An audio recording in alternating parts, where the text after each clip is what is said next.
Hello there, Marcelo Dutra falando aqui em mais um vídeo da nossa série Wave Tips and welcome!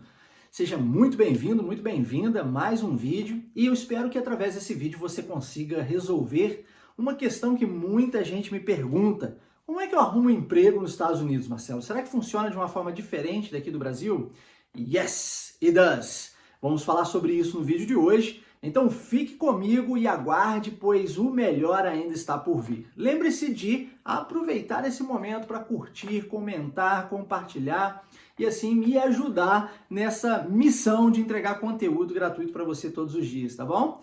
Faça isso e se inscreva no nosso canal, ative o sininho para receber aí a notificação sempre que postarmos um novo vídeo no YouTube. Eu não sei se você está assistindo esse vídeo agora no YouTube, mas se não estiver, corra para o YouTube, procure por Wave Imersão Linguística e assine o nosso canal, tá bom? Se você estiver assistindo em outros meios de comunicação e ainda não estiver nos seguindo no Instagram, lembre-se de procurar aí @WaveImersão ou no Facebook, @WaveImersão, ou no Twitter, @WaveImersão, ou ainda no TikTok, @WaveImersão. E hoje em especial é sábado, né? Hoje é dia de podcast. Podcast Fale Inglês Naturalmente. Se você tem aí o Spotify, digita Fale Inglês Naturalmente, você vai encontrar aí. Nós hoje vamos para o nosso 9º episódio da 2ª temporada. Está incrível. As pessoas estão adorando, já atingimos aí milhares de pessoas. Poxa, tá fantástico.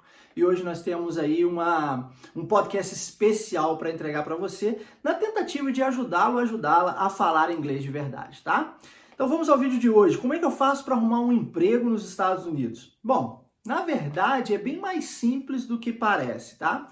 Óbvio, nós estamos falando de uma pessoa que se mudou para os Estados Unidos e chegando lá, como que foi para conseguir um emprego? Como é que foi para trabalhar nos Estados Unidos?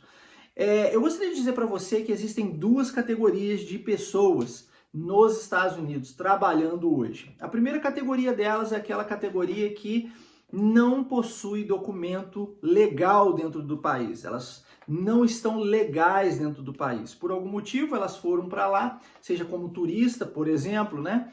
E aí permaneceram depois do período, ou elas atravessaram, por exemplo, a fronteira do México ilegalmente e adentraram o país. Essas pessoas que fizeram isso, elas geralmente sobrevivem trabalhando, recebendo dinheiro que a gente chama em inglês de under the table. Under the table. O que quer dizer? Por debaixo da mesa. Aqui no Brasil a gente tem uma outra expressão que refere-se a isso, que é por debaixo dos panos, né? Então, e para você entender o que é receber dinheiro under the table, deixa eu explicar para você como é que funciona o método de pagamento nos Estados Unidos, porque é diferente daqui. Quando você trabalha em uma empresa nos Estados Unidos e você é legal no país, você recebe toda semana por cheque. E geralmente é toda semana, tá? Salvo engano aí algumas empresas que pagam a cada 15 dias, mas a grande maioria paga semanalmente. Já é um ponto diferente, né? Porque aqui no Brasil a gente recebe por mês, então lá é semanal. Algumas empresas quinzenal. E aí, quando você recebe o seu salário, você recebe por cheque, não é em dinheiro. Aqui no Brasil, as empresas são obrigadas a pagar em dinheiro. Lá, você recebe via cheque. E esse cheque, ele já vem com os descontos para o governo, ou seja, já vem com os impostos que são deduzidos para o governo, ok? Para você receber por cheque, você precisa de documentação. Você precisa estar legalizado no país. Você precisa ter documentos necessários para poder estar inscrito aí dentro de uma empresa que paga com cheque.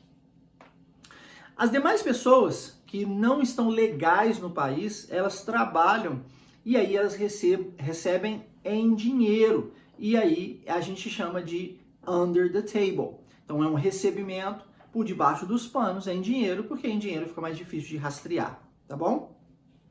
Então aqui você já entendeu essa categoria desse pessoal que trabalha, que vive ilegalmente no país, né? Ok, beleza. Agora vamos para outra categoria, categoria das pessoas que estão legais nos Estados Unidos. As pessoas que estão legais nos Estados Unidos, elas recebem por cheque, como eu disse anteriormente. E aí, para conseguir um emprego, é muito mais simples do que aqui no Brasil, porque aqui no Brasil, geralmente, o que a gente faz? A gente preenche um currículo e vai nas empresas entregar esse currículo, não é assim?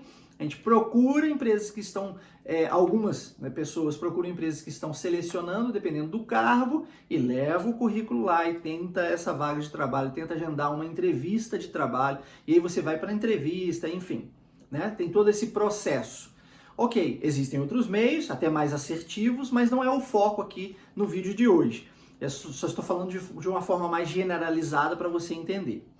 Beleza, como é que funciona nos Estados Unidos? Suponhamos que você vai procurar um emprego em uma... Vamos supor que você vai trabalhar aí no McDonald's, que seja, tá? Existe uma forma padrão que não só o McDonald's utiliza, mas é padrão nos Estados Unidos. E essa forma chama-se application form. E é uma espécie de uma folha. É uma folha já preenchida e você só precisa de colocar ali os seus dados. Então ela tem o mesmo papel, a mesma função do currículo, só que você não precisa montar isso em casa. Muito pelo contrário. Você vai até a empresa e fala: Can I have an application form, please? Can I have an application form, please? E ao dizer isso, Can I have an application form, please? A pessoa vai te dar uma application form. Aí vamos supor que você pense assim: poxa, eu não vou preencher aqui não, porque tem muita coisa para preencher, eu quero preencher com carinho. E aí você pode, inclusive, pedir 2 ou 3 para levar para casa. Caso você cometa algum erro, você não é legal rasurar, então você pode preencher novamente em uma outra folha. Então você diz: Can I have 2 application forms? Ou Can I have 3 application forms? E aí você leva para casa e depois você volta e devolve. É simples. E ali você vai colocar todos os dados. Você vai colocar o seu nome, seu endereço, telefone, vai colocar o passado dentro do seu emprego, né? Seu histórico de trabalho, todas as empresas que você passou, por qual período. Você vai colocar o seu histórico escolar, onde que você estudou, quais são as suas habilidades, quais são os seus cursos extra. Você vai colocar, inclusive, a sua disponibilidade de horário, porque nos Estados Unidos os funcionários não são contratados como aqui no Brasil.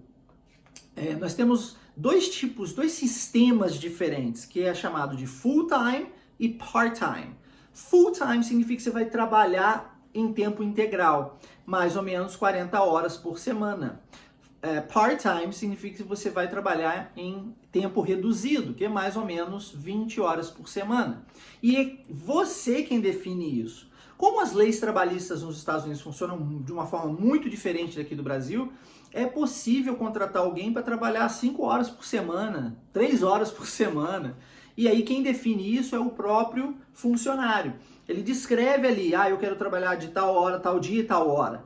Então se você vai procurar aí, quem sabe, um emprego no McDonald's da vida ou qualquer outra empresa de fast food, por exemplo, que fica aberta 7 dias por semana, algumas inclusive 24 horas por dia, você descreve ali: na segunda eu tenho disponibilidade das 2 da tarde às 5. Na terça eu já posso das 8 ao meio-dia. Na quarta, e assim você vai colocando a sua disponibilidade. É por esse motivo que muitos nos Estados Unidos possuem 2, 3 empregos diferentes, tá? Realizando 3 funções distintas. E eles vão para o emprego, trabalham, terminam e vão para outro, e terminam e vão para outro. Para isso, você vai precisar de basicamente 2 documentos. Se você é legal no país, você vai ter um negócio chamado Driver's License, que é a sua carteira de motorista. E eu sei: Marcelo, eu não dirijo, não tenho intuito de dirigir. Aqui no Brasil funciona mais ou menos assim.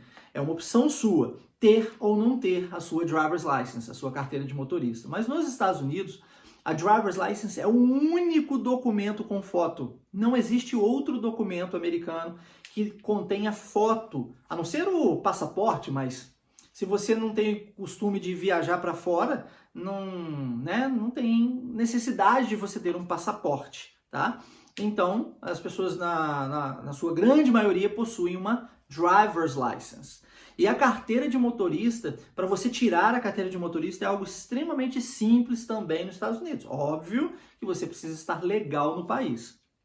Mas é extremamente simples, muito barata, principalmente quando nós comparamos aqui com o Brasil. Extremamente barato, um processo super simples, que você faz tudo em um único dia. Se você já souber dirigir, em um único dia. Se você ainda não sabe dirigir, mas mora nos Estados Unidos, você aprende a dirigir na própria escola, como eu fiz, né? Você tem aí uma aula específica que lhe ensina o que você precisa fazer, tá? Uma matéria, né, chamada Health. E nessa matéria, o próprio professor ensina sobre direção, né? Interessante isso. E aí, esse documento é extremamente necessário. O segundo documento é o Social Security, que é é como se fosse um CPF aqui no Brasil, tá? O Social Security, esse número do seu Social Security, ele é válido para todas as empresas. Sem ele, você realmente não consegue trabalhar. Então, você precisa desses 2 documentos para realizar as suas funções. Se você é um imigrante e reside nos Estados Unidos, possivelmente você precisará também de, por exemplo, um Employment Authorization, que é uma autorização para trabalho nos Estados Unidos. Às vezes você vai para lá, por exemplo, passear, e você pode muito bem ir na Motor Vehicle, que é o Detran americano, e tirar a sua Driver's License, né?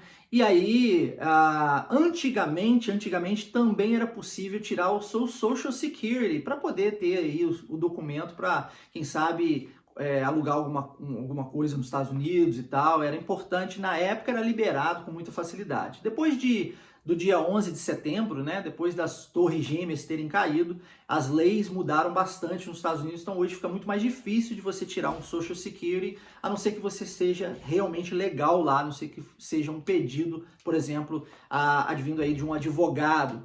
Mas com esses documentos, não há problema algum, você pode bater na porta de qualquer empresa e aí você conseguindo o trabalho, né, porque eles te ligam, e aí você vai para a entrevista propriamente dito. Na verdade, o processo é bem simples. E a entrevista também é bem simples, bem simplificada. Eu lembro, por exemplo, quando eu trabalhei no banco nos Estados Unidos, no Fleet Bank, né? Na época era o Fleet Bank. E eu fiquei sabendo, algumas pessoas me falaram, olha, eles estão precisando de alguém para trabalhar no banco. E aí eu fui lá e falei, olha, meu nome é Marcelo, eu vim aqui porque eu fiquei sabendo que vocês estão precisando de alguém para trabalhar no banco. E aí eles me disseram, sim, a gente está precisando de um caixa, que em inglês chama-se teller. E aí eu disse, ok, can I have an application form? Lembra da frase? E eles me deram um application form, eu preenchi rapidinho, entreguei para eles, fui embora. Daí a pouco eles me ligaram, falaram assim, can you come for an interview? E aí eu fui para a entrevista. E aí eu sentei de frente para o gerente com a application form na mão, foi me perguntando, foi falando, ok, quando você pode começar? When can you start? And I said, tomorrow. Ele falou, ok, pode voltar então amanhã para a gente já começar o trabalho. Simples assim, simples assim. Isso acontece na grande maioria, vasta maioria dos empregos nos Estados Unidos. Tá bom? Espero que esse vídeo tenha sido explicativo o suficiente. Se você tem o desejo de se mudar para os Estados Unidos e trabalhar no país, você lembre-se que essa é a maneira, essas formas, né, são as que nós temos para que você possa sobreviver, ganhar dinheiro, né, e crescer nos Estados Unidos. Deixa-me fazer uma ressalva aqui. Se por acaso, vamos supor, você é um imigrante, né? E você chegou nos Estados Unidos e decidiu permanecer no país. Você chegou lá legalmente, mas decidiu permanecer ilegalmente. Olha, primeiramente, isso é um problema, porque há uma possibilidade do governo descobrir que você está ilegal e te deportar. Se isso acontecer, meu querido, minha querida, você fica 10 anos sem entrar no país novamente, tá? É um problema. Em segundo lugar, se por acaso, dentro desse período no qual você está legal e decidiu, né, optou por permanecer no país, aconteceu alguma coisa e você arrumou um emprego, sei lá, o seu empregador pode fazer uma solicitação para que você tenha os documentos, ok? Inclusive, permanecer legalmente nos Estados Unidos, tá? Então, fica aí a dica para que você possa, quem sabe, se você tem um sonho, existe a possibilidade, tá bom? Então é isso, um forte abraço, nos vemos amanhã mais uma vez em mais um vídeo da nossa série Wave Tips. Take care, bye bye!